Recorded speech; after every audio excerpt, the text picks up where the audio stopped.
Welcome to this episode of Food Bites. This one's kind of special. It's the last one before the Christmas break that we'll be doing. And I'm really happy that the person we're going to be talking with is Jackie Thompson. Now, Jackie is from the co-founder and the executive director of LifeSpin. There she is. And I'm really thankful, Jackie, that you've come on board with us, because you and I talked last year and the challenges were immense. And now we're talking this year. They're more immense for you, for us, for the community at large. It's just a really tough time. Now, I know you started kind of putting LifeSpin together back in 1989, but I know that you just finished celebrating your 30th anniversary as an organization. So obviously you got incorporated a few years later. But can you tell me what those initial years were like? Were they tough to get incorporated, or to try to get enough of a profile to keep going? What was that like for you? We didn't even question it. We just kept filling the forms out until we filled them out correctly. So we probably could have incorporated a little sooner, but yeah. It was a real team effort. So it was just a group of us that we shared a phone, and we just forwarded each other the phones to have someone answering them, because we were all working or going to university, looking after kids. So it was a collective that just worked together to reach out and help other people. Yeah. And then you did get incorporated. You had to get charitable status, I presume, all of that kind of stuff, like we've all done, correct? Yes, charitable status came in 95. Yeah. So we incorporated in 93. And we had our first office before we were fully incorporated. So the church at First St. Andrews United, we used their manse, and we shared it with other social justice advocates in Middlesex County. So we had two sisters, Bess, and Reverend Susan Eagle was there. And so we collectively shared like a big office space together. And when Oxfam took over the manse, we all just moved across the driveway because Big Sisters was moving. And LifeSpin had at that point some funding to rent an office. So we brought the Bess with us, and Susan Eagle, who later became a city councillor. And the Bess opened the Bethany Center. So it was a nice jumping off point for some other wonderful things to happen in the community that support similar folks, people with mental health challenges, people living in poverty. We collectively work together to meet the needs that are there, like we do. You know, I remember back then, because I mean the food bank started just a bit earlier. I'm now in my 38th year at the food bank, but I remember when you first got going there. I remember Susan Eagle very well, and just what a champion she was. But can I tell you what I've always appreciated the most about the LifeSpin of those days? I think, the food bank got going, and it was a big splash. A lot of things got going back then, and it was clear after the recession in the 80s. The government was not going to come back to the degree that it should have or had been before. And so as a result, communities were having more and more to pick up the slack. And I remember it was a lot. I mean, I remember a series coming out in the Free Press. I think it was called The Other London. They started talking about all these people who were in low-income situations in London. And people in general were shocked that there were that many Londoners in that situation. So a number of groups started up then, or perhaps a little bit later, and they almost got big right away. I mean, the need was so great that's just what happened. And I remember Jane and I were always trying to meet the need as more and more people came in. It was my sense, because I knew you just a bit back then, but also in speaking with Susan Eagle, it was my sense that you were actually doing your best not to do that. Now, I could be wrong, and you can correct me, but it seemed to me what you were trying to focus on was the direct needs of the people that were really in difficulty. In that particular time, you were trying to provide supports for them, and you were really trying to give real quality stuff as opposed to big quantity stuff like we were doing. That was my sense of it back then. I've never talked with you about it, but was that on purpose, or do I even have that right? Well, you're very much on purpose, because LifeSpin was and is still the only organization in London that I know of that is owned and operated by the people we serve. So 60% of our board has to be low income, and we set that up intentionally so that we would not just become one of those organizations that follow funding around that's available, but that we would find funding to meet the needs of the people we serve. Yeah. Yes, so it was very much on purpose, Glenn. London's got a lot of different organizations, and as far as I know, LifeSpin remains the only organization that is owned and operated by the people that we serve. So very intentionally, when we set up our bylaws, we incorporated that 60% of our board had to be low income so that we remain in control of the people that we serve. So the goal wasn't to get lots of funding and become big and flashy. It was to find funding that met the needs of the people that we serve and to continue to meet their needs. So what we do changes over time, but the core of it is always been and will be meeting the needs of low-income families in the City of London, and not just meeting their needs, but trying to give them support and encouragement, empower them to do better, to move on from living in poverty. So children, for instance, like the Register Education Savings Plans, we do a pregnancy fair every year with pregnant moms, and we try to get them signed up for some help at the Middlesex London Health Unit. We try to get them their cribs and car seats through the City of London.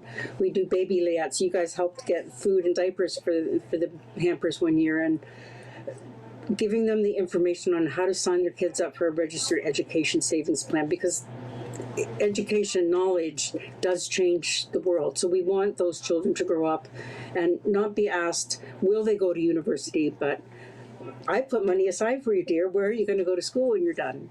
So it changes the direction of those children's lives right from the beginning when they're born. Yeah. It seems to me it's a bit like emergency room or ambulance and a hospital kind of association. That, you know, when people come to the food bank, we're not really trying to figure out the depth of their needs or whatever it is. We're just trying to get them food. Very generous Londoners have donated, and we're trying to get them the food and get them on their way without bringing any undue indignities or shame or anything like that with it. They're there to get food and be gone. You, on the other, that's kind of like somebody in emergency, you know, trying to figure out something. But then they go on from there, and even though they have the food, the needs are still there. The need for rent, education, you know, understanding, navigating the system of all the different things that are around, trying to get food on a more ongoing basis, you know, trying to find some self-sufficiency, understanding social programs. We don't do that. And a lot of groups don't do that, but you do. Living in poverty sometimes feels like it's a full-time job because you're standing in a line somewhere just to get what you need to get through the next day. Yeah. And it wastes so much time and people's energy to do better and to do more. If we could just give them the supports they need to change the direction, then sometimes it helps. And we see the change and we see people coming back. So the 30th anniversary was a time that people from years ago all came together and just talked about what a difference LifeSpin made in the direction that their lives was taking. So it's like we're the compass pointing the direction, and we hold that out to them to just help them on their way. Yeah. You know, I signed up for that. I was coming on that anniversary. I did an RSVP. I was going to come, but then one of the agencies that we know had a small fire and had to shut down. So we had to do this thing about shuffling food over to them on that particular day. I think it was a Saturday. So I'm sorry I didn't make it. But I did want to, because I remember when we talked last year, I always think of LifeSpin as the little engine that could. Not the big engine that maybe not, or whatever it is. LifeSpin has just always been there. It's always been consistent. We know lots of people who've had help from LifeSpin, and it's a thorough kind of help. You know, it's not just, oh, we're helping you with one thing like food or shelter. There are all these other things about navigating low-income situations that people really need help with. And you have done that for them. And I think that's, in some ways, that's pretty rare. You know, people tend to chase funding. You know, we don't do that so much because the public has been generous with us. But I know overall that's how the system works. People chase it, and sometimes in order to acquire funding, you try to say, "Oh, we've helped this many more people than before," or whatever. That's what you have to do in order to get the funds. It just seems to me that you folks have been always consistent, not so much going down that road, but just making sure that somebody's in need has everything they need across the board. And part of it is modeling what we do as an organization for the families we serve. So LifeSpin had a really good strategic plan, and it set the direction where we were going. And we celebrated our 30 years with burning our mortgage. And LifeSpin not only owns the property that we're located in, so we're not paying someone else's mortgage. We also house people in the building. We have community resources that are available, like the free store in the building. So it's a way of, if we're going to try to teach people to be self-sufficient and self-sustainable, then we have to model that as an organization. And now we've run out of our strategic plan, so we get to do another one for the next 30 years. And succession planning will be part of that, because we want to make sure that this stays as a place for low-income Londoners. And we've done a lot of community development work outside of just our own. Like, LifeSpin helped to launch a systemic law clinic that serves the whole province. It's located in Toronto, but not a lot of Londoners know that. Like, we incorporated and got funded through legal aid to have a systemic law clinic, because when we have 100 people come to us for the same issue, it isn't going to do us any good to serve the next 100 if we don't deal with what the issue is. So we always try to deal with things on a systemic level so that we create real change, because people don't need to keep getting thrown back into the same circle, like that wheel that we throw them on, to just keep going spinning in circles and not get anywhere. We want to lay a path for them to get on with it and to move on. And people need the most basic things, and there's so many things that are there that they're just not accessing. So information is power. And if folks have a look at our website, you'll see all the London resources, anything that's available, we have it there. All of LifeSpin's programs as well, and they change. Like, we used to do a green market basket where we delivered food directly from farmers to low-income families right after the province cut welfare from down to, in 1995, by 21.6%. People did not have money to pay their rent because the government cut their rent check, but they also cut their food. So we just pooled our resources and went and talked to farmers and did that just for a period of time to help people get set up and move on from that. It's not the same as getting emergency food. It was they were purchasing food collectively. So it was a way to pool our resources to help each other. Yeah. And we don't do that anymore, but we do have a partnership with On the Move Organics. And for instance, they just delivered 600 food boxes for our families at Christmas. Yeah. So I hear what you're saying about succession planning, because we're doing that, or have done that as well at the food bank, right? And it makes sense that organizations do that. However, these are times of great confusion. That's what I'm finding. And so we've been talking here about just the confusing aspects of navigating all of that system and programs and supports and other things that people who are marginalized or in low-income situations are facing. But I am really seeing in recent years that the public as well is greatly confused. They can't understand where homelessness is coming from in the numbers that it is, for instance. They can't understand, the things about the rents. Why are they going sky high? Why are grocery prices so much? And it's hitting them now in the same way. But I guess what I'm saying is that if I was a person and I was giving to LifeSpin and donating to it, there's a certain comfort I have that Jackie Thompson is there. Because these are real times of change. It's not easy, right, for anybody right now. And I sometimes wonder if your willingness to hang in there, or some others in the community as well, has not actually been a smart move in these difficult times, rather than changing horses in midstream when you're in the middle of all of this confusion. It's important, I think, that people like you remain where you are, because you're kind of like signposts or guideposts. And as long as we know that you're there, we're a little bit more accepting of that situation. And I wonder if you feel that way. I do, and that's from talking with some others as well. But I wonder if you feel that the trust factor is that important. Well, it's absolutely critical, and I'm not going anywhere fast. They keep telling me it's going to take 4 or 5 people to take over my job when I get to that point. Yeah. But I won't ever go anywhere. So I do have my succession person, and she's in training. She just started last Friday. We brought her into the frying pan into the fire, kind of, so to speak, to go through the Christmas with us. But she's worked here before. When she did her student placement here years ago, she created the green space out behind her office. So she's not new to the organization, and we're very thrilled to have her on board. And her time will increase and mine will decrease, and then I'll go on the board. So it's part of the plan. And I also have some really wonderful mentors in community economic development. Like, we're the oldest CED organization in Ontario, but there's one older in Canada, and that's in Cape Breton. It's called New Dawn. And they have just gone through succession motions, like the action, they've carried it out.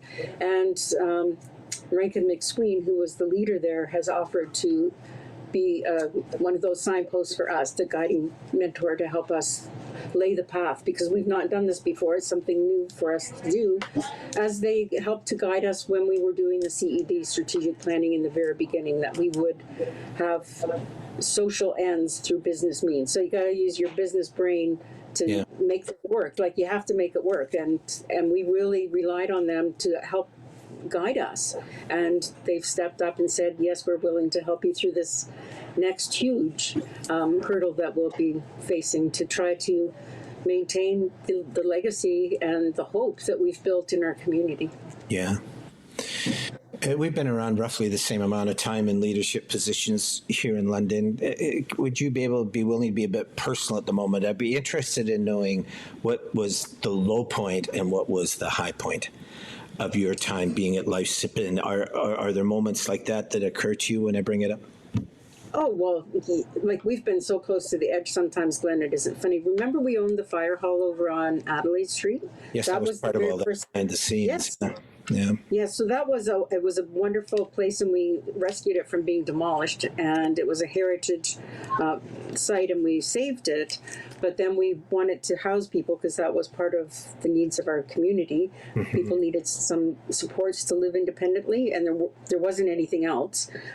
So we started this project over here, and it was very difficult carrying two projects, two properties, with very limited funding. So we actually have an account that's set aside, so it's a dissolution fund. If we ever got to that point again, that we would have the money set aside that we could dissolve the corporation. So it sits in its own account and is there if we ever face that again, because we did. We were one vote away from having to fold her down. Like, it was just, we were on the edge, and many times we've worked for free. Like, there's many years that I didn't get paid anything to work full-time plus, and that's fine. Like, it balances out in the long term, but there's been some really lean years, and it's the dedication to the work that we do that has helped us all carry on.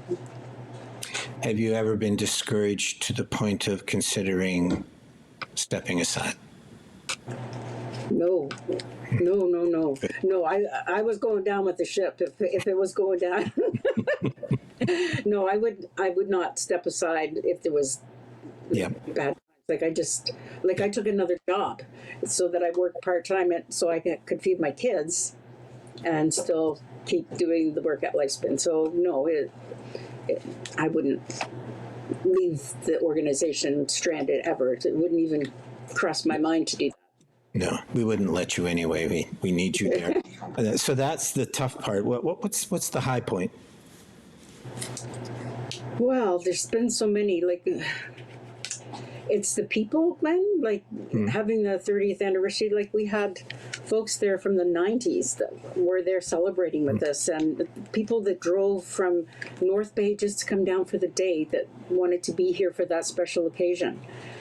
And it truly is the people and clients that were here that we've helped, and they just came and, it's like, I would not be here if it wasn't for the fact that LifeSpin stepped in and gave me a hand up when I really needed it. So all of those memories and all of that sharing, it was incredible. Like, we know that we've made a difference, and people tell us, but it was a real time to come together and celebrate that around a fire. We had a campfire in the backyard, and we burned the mortgage, and we had a fire truck here because you're not supposed to have fires in backyards like that. But we also had a ceremonial fire, so it was all good.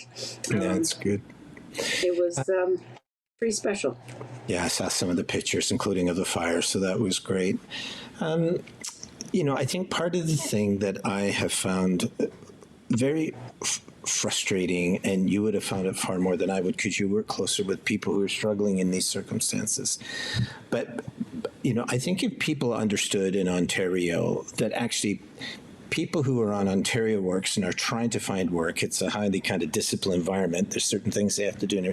They might make $720 a month as an individual, right, off of Ontario Works. And rent might be twice that high. So over the course of a decade, Ontario Works supplemental payments have not gone up. But everything else in the cost of living has.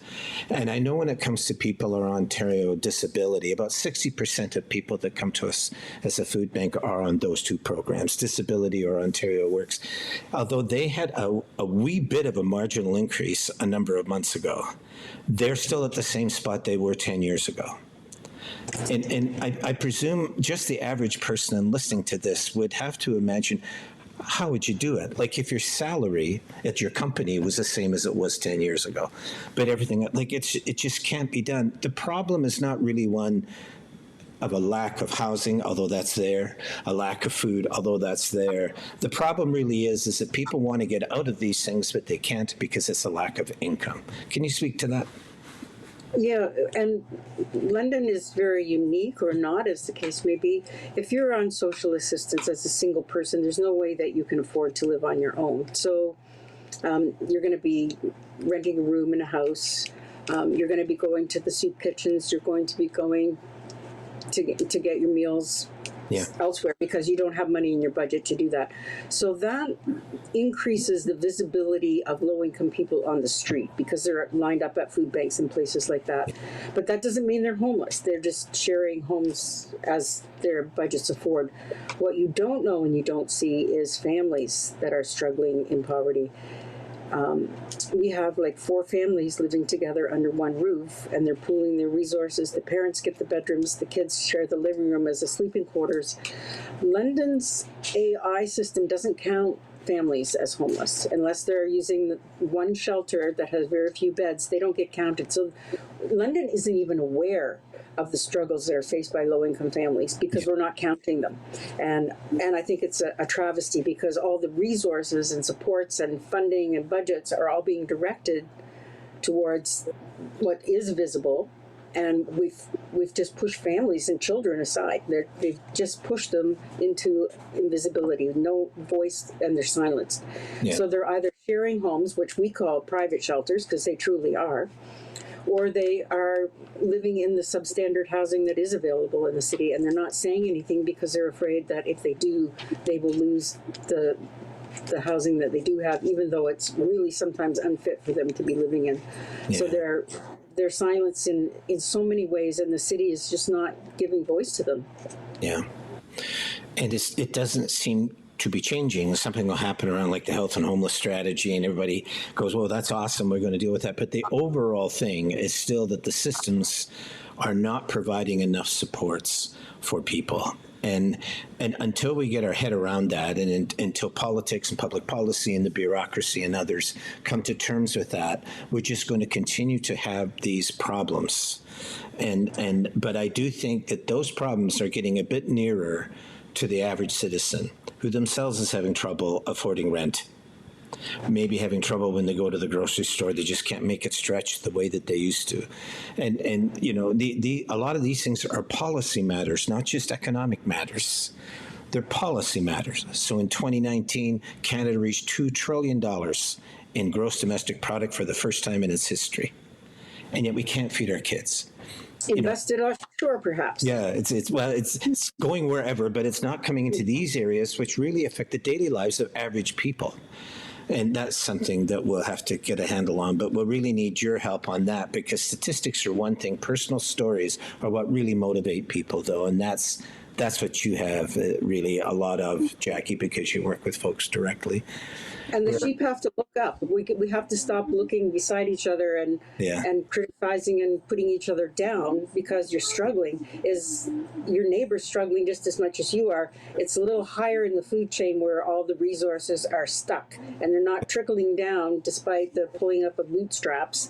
Mm-hmm. It's not trickling down, and people are struggling because the wealth is being held by a few and many at the bottom are suffering, and there's no need of it. There's just absolutely no need for this. Yeah. Well, we've just got a few minutes left, so let's pivot from that and let's find out what you're going to be doing for Christmas, both at LifeSpin and for yourself personally. How does that look? What are the next few weeks going to look like for you? Well, there's a lot of not very much sleeping going on between now and then. My kids and myself have bags of dog food here because every night is packing the toys. They both have full-time jobs. Okay. And, of course, during COVID, we had a little bit more freedom to use their skills and their enthusiasm, but they have become our master packers, and we have 4,000 families to get out. And so I think we're packing about 500 of them here in the office in the evenings after full-time jobs. We have an amazing team of drivers who's coming to do the delivery, so we're doing about 100 deliveries a day. So there's not a lot of time for sleeping, but we're getting to spend some quality family time together, because Christmas will be dinner and then we'll just be resting and catching up and having our own time with our pets and taking a break. LifeSpin always takes a break because we were founded by Soul Support Moms. All our holidays coincide with PD days and school holidays. So when school shut down, the staff that have kids can't be here. So we all just go away and let everybody take a break and not feel guilty. Do you ever feel despair? It doesn't last long because there's always someone that steps up and changes things. Like every year we have a Christmas miracle, and we're going to be able to do it, and I don't know how. And at this point in the process, I don't have a clue how we're going to do it when I look at the stack of families we have left. But someone always steps up, and we're planning for the next, like spring's already planned. We have a pregnancy fair coming up in February. We have a seniors fair coming up in March. We're doing an employment supports workshop. We're doing for folks who need to have home care, we're doing a workshop to help them access those resources.